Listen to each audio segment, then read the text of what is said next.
Talking about changes in the world from the 1600s into the 1700s. Okay, we have already looked at the Ottoman Empire, at the Persians, and we finished off with China on Monday. Okay, and so we're going to look at a little bit more of East Asia before we head back into Europe. Okay, remember that Japan, at least we talked about this in the previous chapter before spring break, has been taken over by the Tokugawa family, and the shogunate, okay, has been installed as the ruler of Japan. Okay, there is an emperor, but the emperor is totally ceremonial, all right, really has no power, all right, during this time. Okay, looking at some of the cultural stuff, up until the time of around the 1600s, only the upper classes, okay, only the nobility, only the shoguns got to enjoy any of the cultural entertainment. All right. Now, a lot of it has to do with the fact that if you are lower class, you're probably working all the time. You don't have, hey, let's go to the theater, or let's, read a book, type of thing, because you're, hey, let's not starve. So, let's go, farm or something. But we begin to see that now opening up for many of the same reasons. Okay. Now, typically, okay, the samurai and the upper classes, the shoguns and whatnot, there is a type of theater known as no, where you wear masks and, different things are carried out and performed. Okay? Now, that has been around for a long time. But now that the lower classes, okay, are starting to get into this, okay, number one, and we'll talk about, we've talked about before, the printing press and the improvements that have been made. Now that you can print more things, and now that it's easier to do so, suddenly, okay, the average person now can read, different things. And so, yeah, I know it's hard to imagine, but once upon a time, that was our TV and our Netflix, okay, was reading. And so people now are able to enjoy popular entertainment. That's why I put up here works of fiction, okay, because that's how you got entertained, okay. We also begin to see the beginnings of the geisha, all right, movement. And no, they weren't really like, some people are like, those were prostitutes, right? No, they were more like dancers, lap dancers. They didn't dance on their lap, but, that type of thing, all right? You didn't actually have sex with them, but it was the entertainment. Now, don't be like, no, because back then, you show a little wrist and, scandalous sometimes, like, type of thing, a little ankle, and there you go. And so it was more along those lines, okay? All right, and of course, this is where we also get the beginnings of what's known as kabuki theater.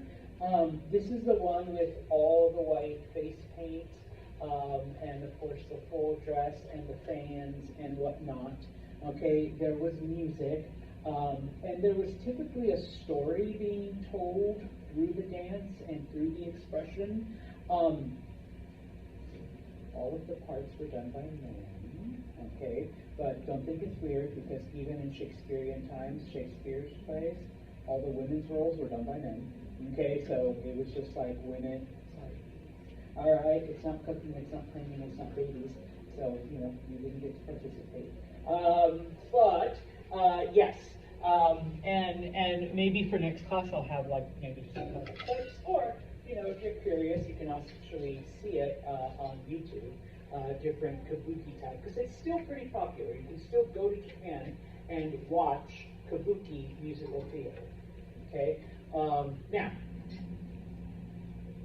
amongst the upper classes, okay, they also now have access to a lot of this, okay, and so stories about the low classes were popular, okay, because for many of the royal family and for families of the shogun, they never left the compounds, okay, and so stories about, Nate going to work and, being a farmer, were like, oh my God, like that's like, wait, you mean he puts his hand in dirt?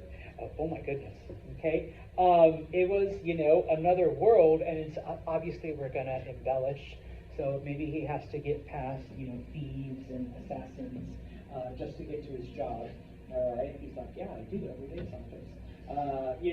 So yeah, I know I do, like getting to MD, like, yeah, some pretty dangerous neighborhoods. So, in this case, that was the popular entertainment. Okay, now, with the advent of, the printing press and the improvements and the increase in literature, okay, because for the longest time, and it doesn't matter which culture you're looking at, typically the only people that knew how to read and write were the upper class, were the elites. Well, in Japan, we begin to see an increase in literacy, but once again, I'm sorry, ladies, okay, only amongst the men. All right, ladies, you weren't allowed to read. All right, come on, cooking, cleaning, babies. All right, no time for you to read. And so, amongst the men, we see an increase in literacy. We see an increase in books. And one of the first instances, they called them book lenders, but the earliest form of a library comes from Japan. Okay, the idea of you don't have to own, because for the longest time, once again, and this is another reason why only the wealthy knew how to read, they were the only ones that could afford books and keep them. Have a place, if you're living in a shack, in a hut, you don't got a lot of room to keep your books, okay? If you're super rich, you're like one of those Beauty and the Beast people with like a ginormous library where you can keep all of these volumes. Well, in order to overcome this, not just because of poverty, I mean, that was one of the reasons, but also space. Hey, how about if we just have a central place where you go, you borrow a book, you read it, and then you bring it back, and you're ready for the next one, okay? So yeah, the idea, I almost said, well, I will say it for once, it doesn't come out of China, because pretty much everything comes from China, but Japan, all right? The early idea for a library, okay? A book lender, a place where you could borrow books, all right? Now, as far as religion goes, the Japanese didn't really have a strong religious tradition. Most of what they have is influenced by China, okay? Chinese missionaries, especially Chinese Buddhist monks, because by now Buddhism is pretty firmly entrenched in China. Buddhist monks from China go to Japan and begin to teach Buddhism. Okay? Now, because of this, because of the influence of China, a lot of Japanese script, a lot of the early writing stuff is actually Chinese characters that have been used, in the Japanese language. Now, obviously, over time, that changes, but just like y'all speak English, Mr. Santos also speaks Spanish, guess what? We use the same letters. All right, we just went, Arthur here speaks Portuguese, same letters. All right, just arranged, written differently, they make different words. Okay, so in this case, all right, kind of the same idea. All right, now, a lot of the religious traditions that eventually permeate Japan, once again, are influenced by the Chinese, with the exception of Shinto. Okay, there is a belief called Shinto, all right, where basically, number one, and similar to the Chinese concept of ancestor worship, but you're not actually praying to them like the Chinese did.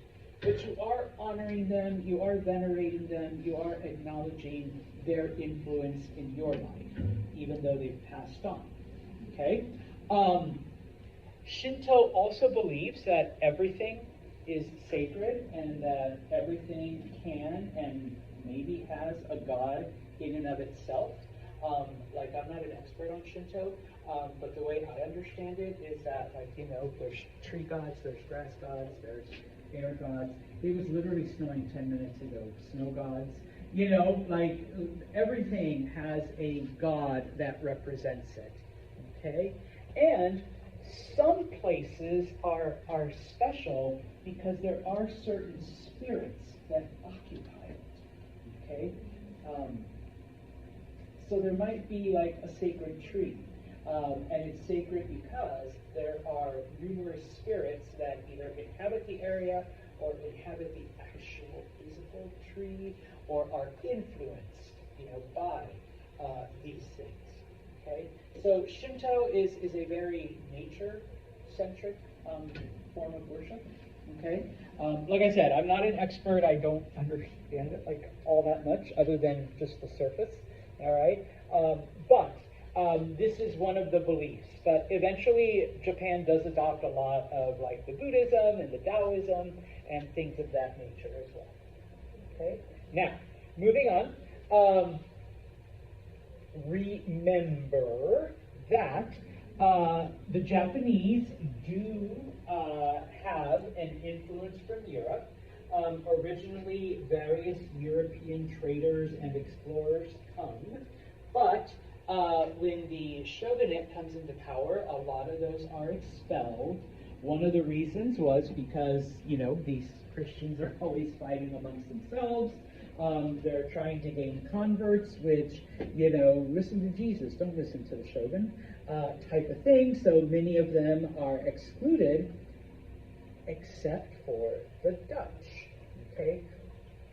What made the Dutch special?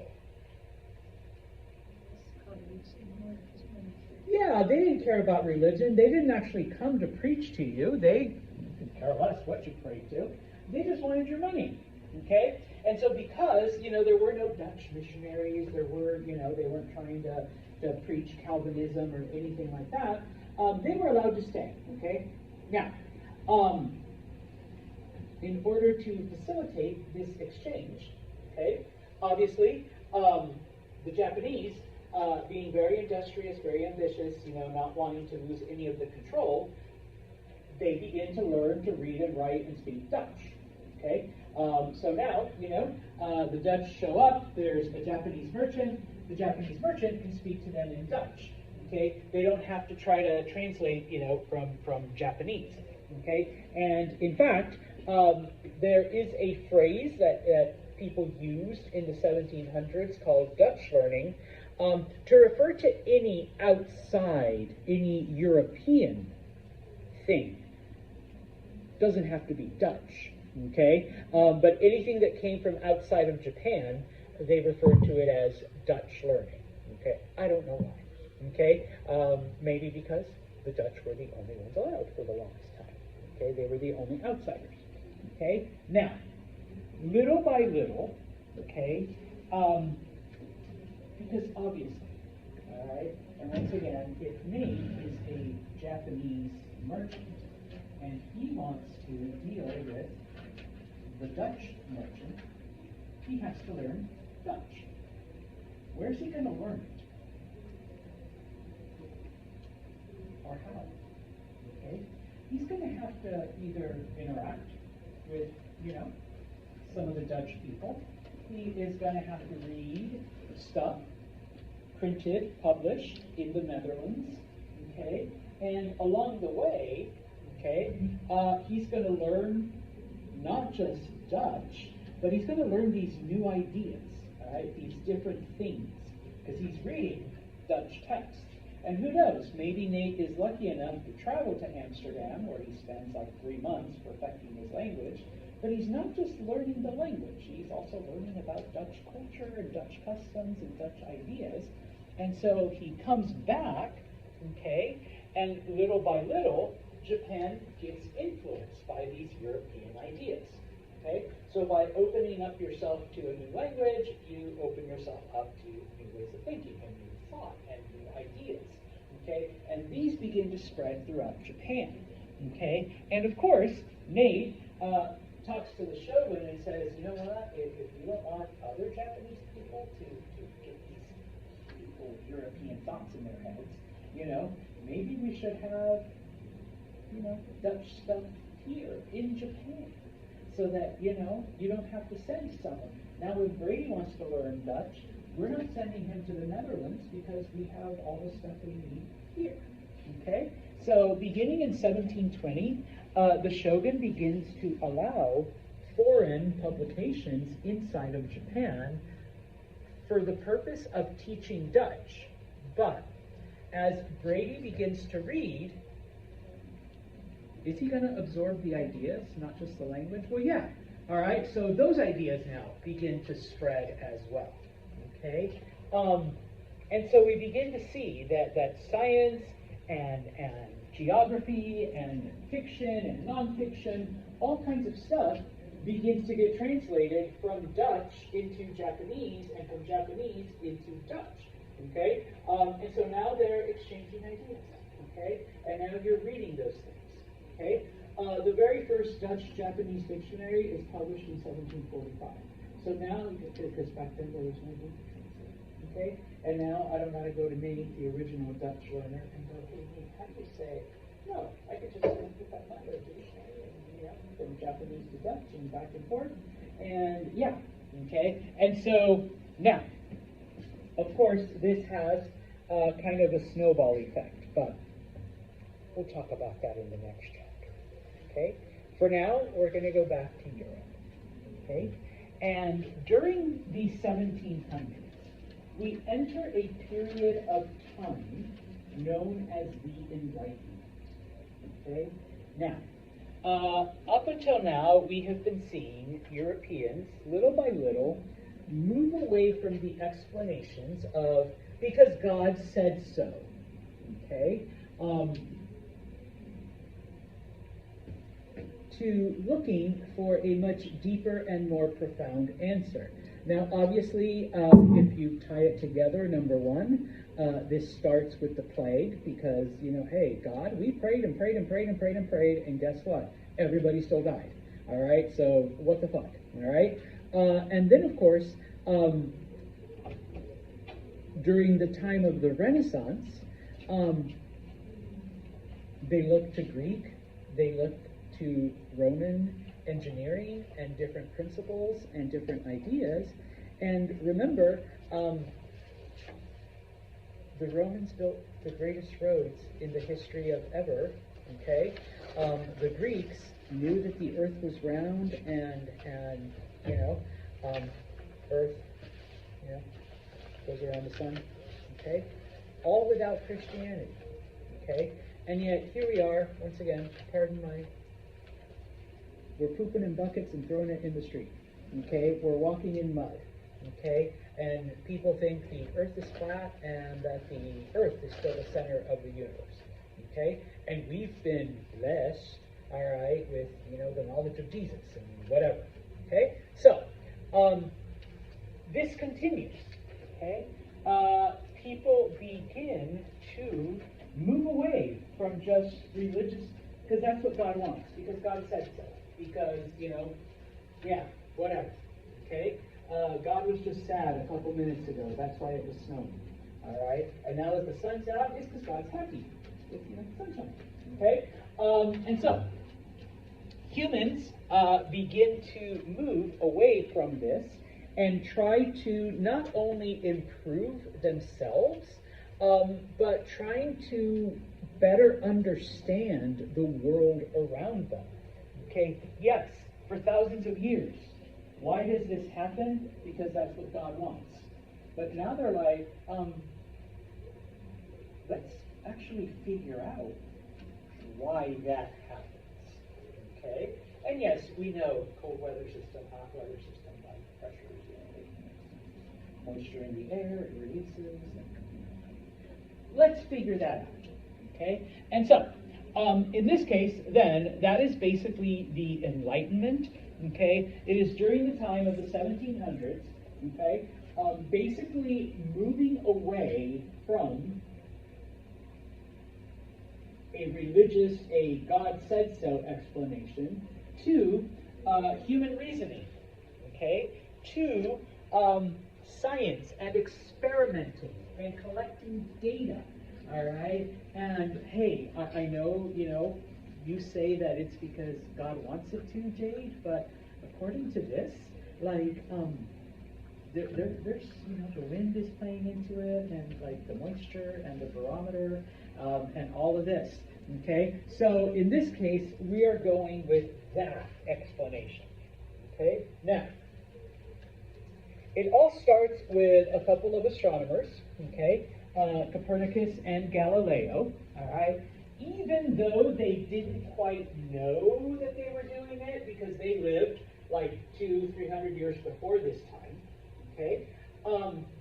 It all starts with the questioning of, because using math, using science, they knew that there was no way the Earth could be at the center of the universe, okay?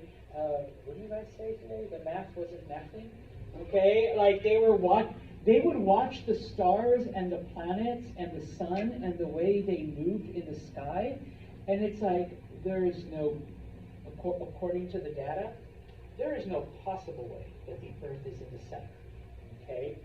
Once again, the math wasn't mathing, okay? And so, they were like, so we've got, some numbers here, and we've got some ideas, okay? And of course, the church basically be like, okay, if you want to keep saying that, go ahead, but would you like to be on fire? Literally, all right? They were threatened with execution, okay? When it comes to Copernicus, it's funny because, some people were like, okay, let's say the sun's here and the Earth goes around. And people understood some basic scientific principles. And if you've ever spun something around, okay, you know that there's a force that kind of pushes everything to the edge, type of thing. And so they're like, okay, big C, if that's the case, if the Earth is going around the sun, why don't we fly off the planet as we're going like this? Why don't we fly off the planet? Gravity. Copernicus didn't know that, though. He wasn't there yet, okay? He didn't know how to explain it, okay? He just knew that we didn't, okay? When it came to Galileo, he could kind of explain it. He still didn't know exactly what it was, but he's like, okay, you know what? I see these other planets, and I see other things go around them, all right? He especially, with Jupiter and its moons, okay? And yeah, it's the same force that keeps that happening, that keeps us from flying off the planet, okay? But once again, both of them were threatened with execution, and both of them had to take their findings back, okay? Now, we're building up, okay? Sir Francis Bacon, okay, who was a English scientist, he basically comes up with the idea, all right, that if you want to, explain something, number one, you have to experiment, all right? And you have to have a controlled situation where, the factors are all the same.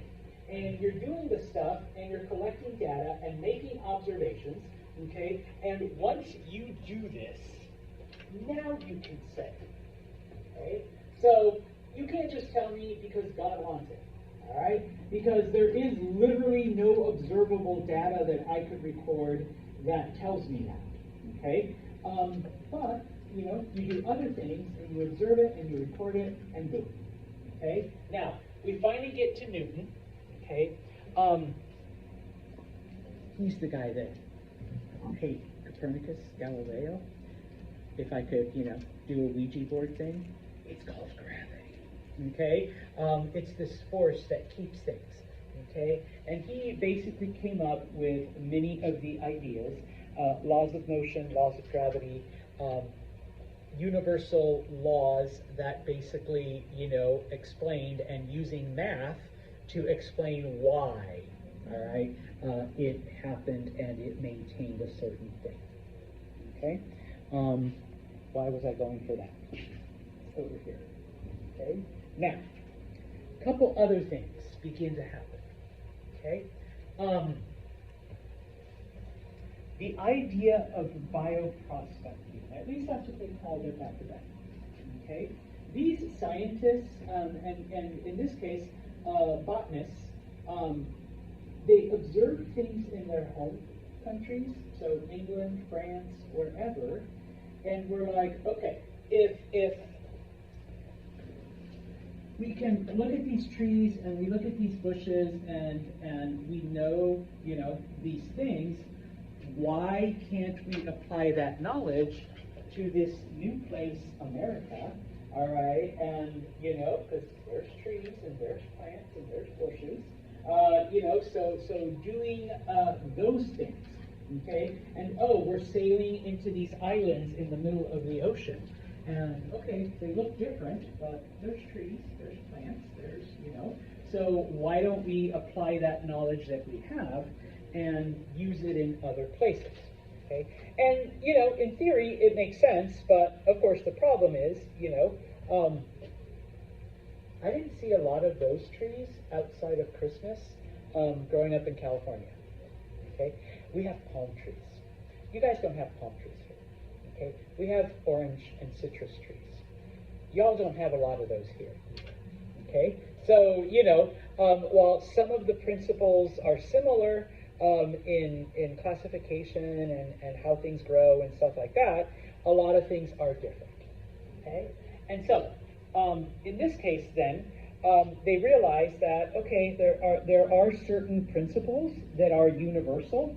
Okay, so like the things that Newton came up with, different mathematical constants.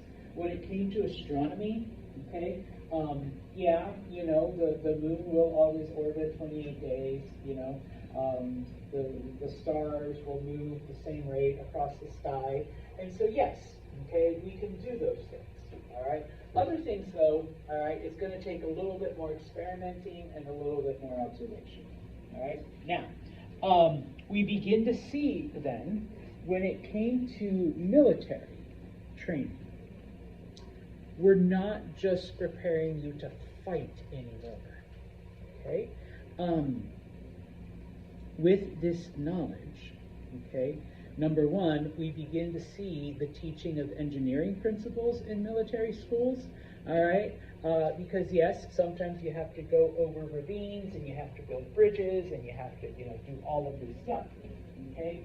And of course, taking the different knowledge and the different inventions that were created, because Galileo had to create a telescope to be able to observe the movements of the moons and the planets and whatnot. Well, why can't we apply that here to Earth as well, to see what's far away, closer to us? And so I forgot the term, creating maps and landscapes. Okay, now surveying, thank you. All right, now I'm not just going to go and be like, well, I hope that hill doesn't kill me. All right, but now someone can go and map it out, and we know just how high it is, the obstacles, the terrain, and we can prepare maps for anyone who wants to follow. Okay, when it came to farming, all right, even though humans have been doing this to a certain degree for especially in China for hundreds of years, the idea of crop rotation becomes standard, okay, because it is now backed up by science.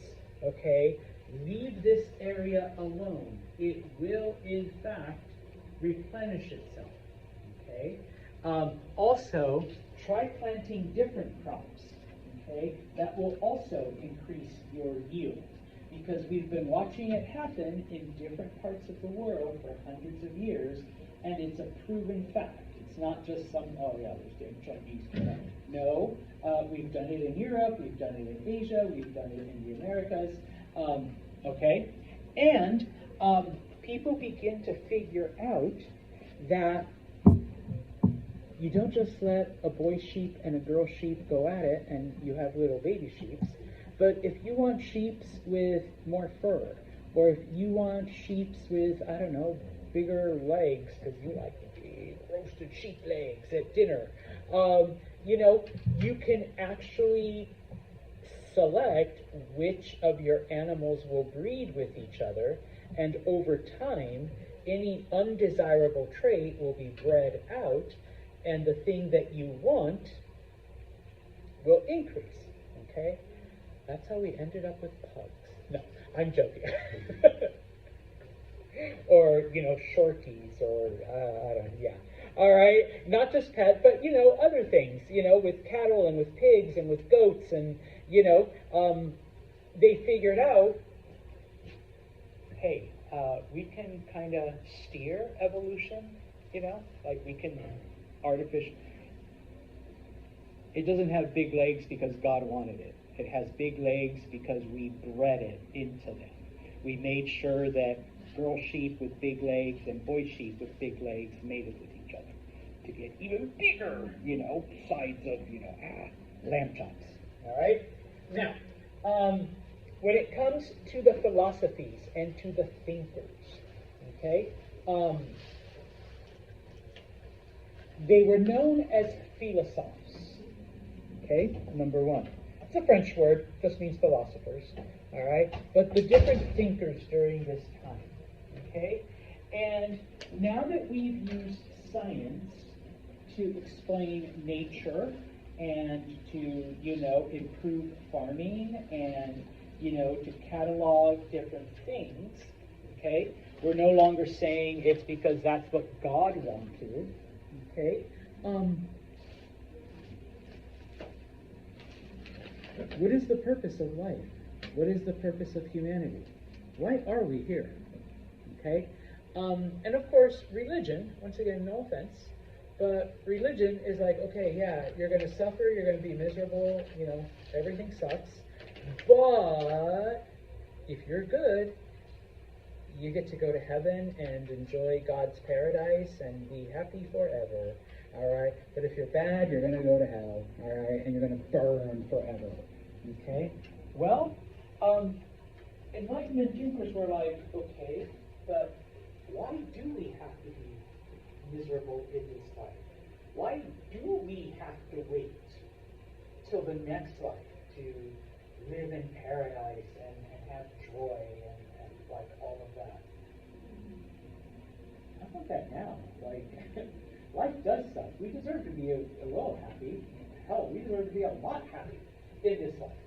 Okay?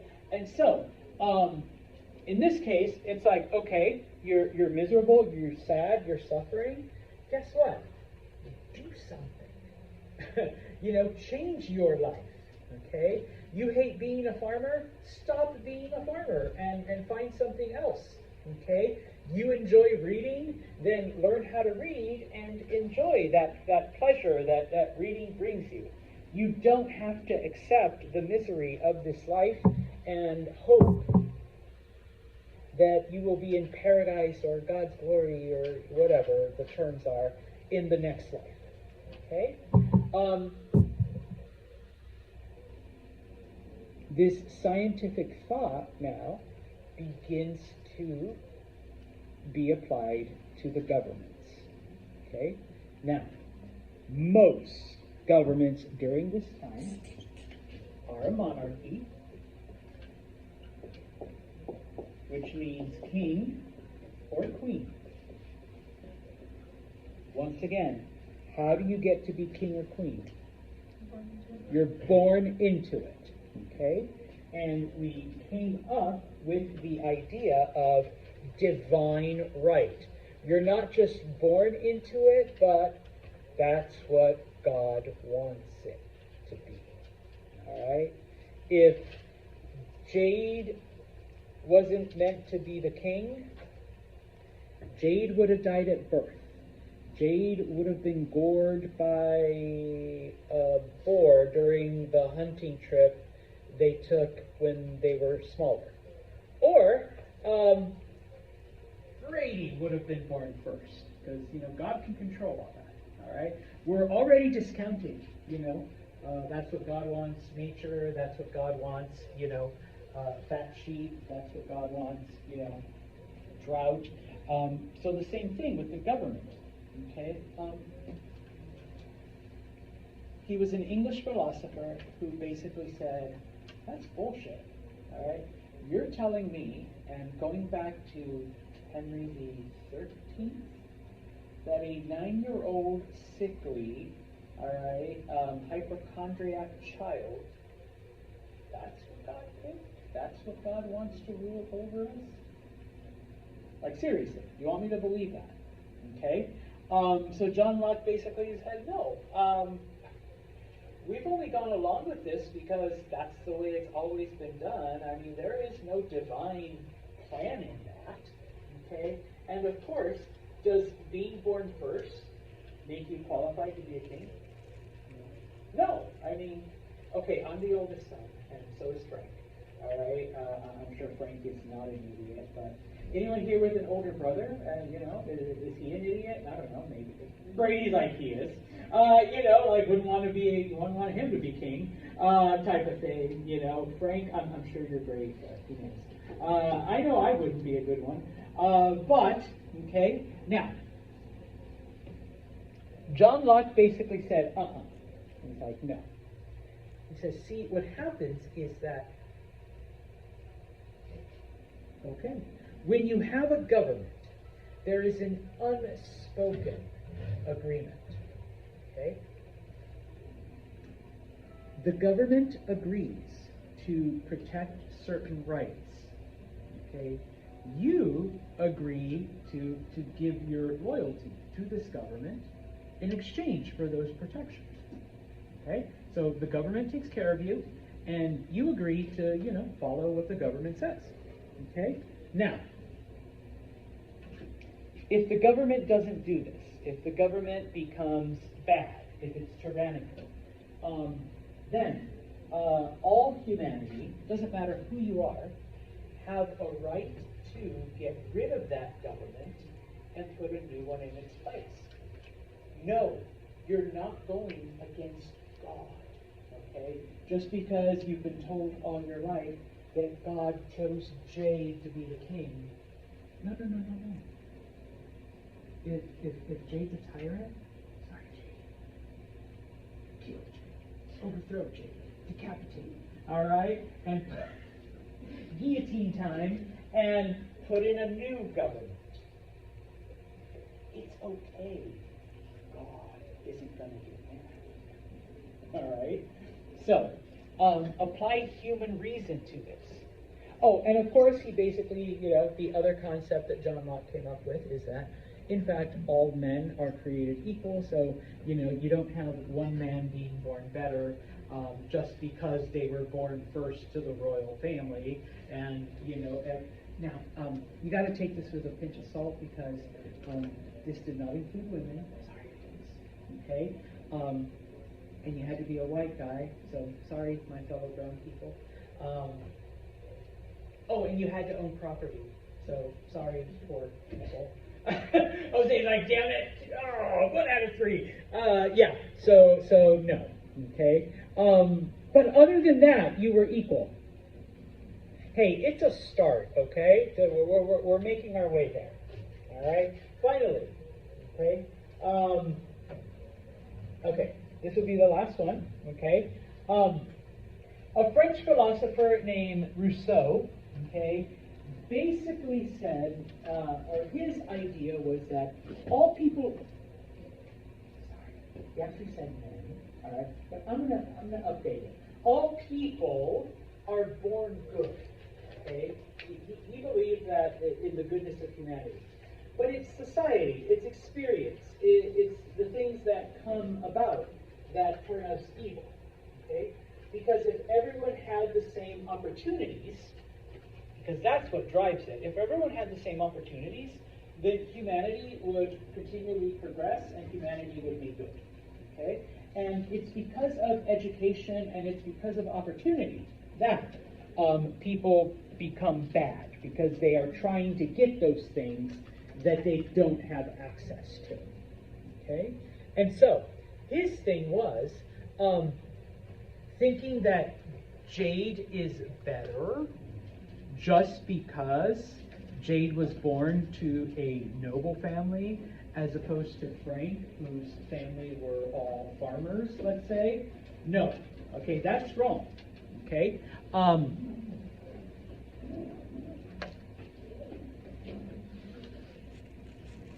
It should be because of what they do and what they contribute and their talents and other things. Okay? Not just because you were born to a particular family. Okay? Now, of course, as I said, okay, and it doesn't matter which philosopher it was. Ladies, sorry, okay, you weren't a part of this, okay? And of course, men, you had to be white, so, you know, that excludes Mr. Santos. And you had to own property. So I don't know which one of you here owns property, but if you're white and you didn't own property, it didn't matter how white you were or how manly you were, if you didn't own property, that excluded you too. Okay? It was felt that only people with property would vote and choose wisely, because obviously, yeah, you're all like, what? Yeah, because if you're smart enough to have property, then you would be smart enough to decide issues. Obviously, if you don't have property, it's because you've made stupid choices in your life, and you would make stupid choices about government. The thing is, the property requirement wasn't eliminated in the United States until the 1840s. So even in the U.S., it was you still had to own land. Because some people are like, well, what about slaves? No, not that kind of property, actual land to be able to vote. So that made sure that, yes, only the rich would vote, as opposed to, everyone else. All right? We will stop right there, but we will continue talking